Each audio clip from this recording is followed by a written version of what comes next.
Décédé le 5 février 2021 à Abidjan, à l'âge de 82 ans, la date d'inhumation de l'ancien président du Conseil économique et social Laurent de Nafologo est désormais connue de tous.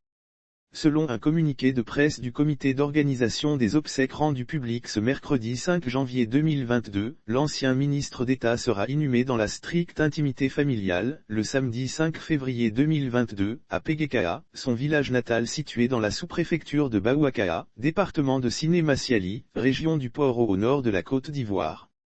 Programme de l'inhumation. La note indique que l'enterrement sera suivi des funérailles traditionnelles, les 5, 6 et 7 février 2022, toujours à Péguékaha. La dépouille de l'ancien président du Conseil économique et social arrivera dans son village, le 4 février 2022 et une veillée religieuse, catholique, se fera jusqu'au lendemain matin. Déjà le jeudi 3 février 2022, la mutuelle de développement de Péguékaha, MUDEP, qu'il a fondée et dont il était le président d'honneur rendra hommage à l'illustre disparu.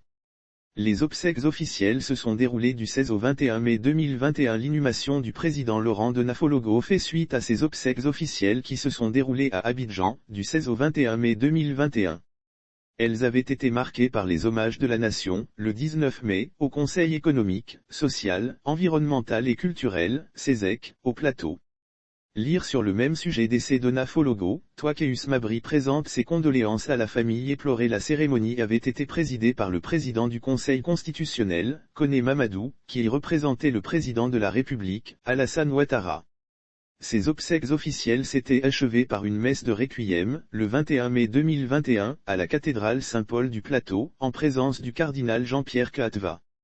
Une des grandes figures de la politique ivoirienne, Laurent de Nafologo a rendu l'âme à l'âge de 82 ans, des suites d'une courte maladie, dans une polyclinique à Abidjan, le vendredi 5 février 2021 comme annoncé par la télévision ivoirienne.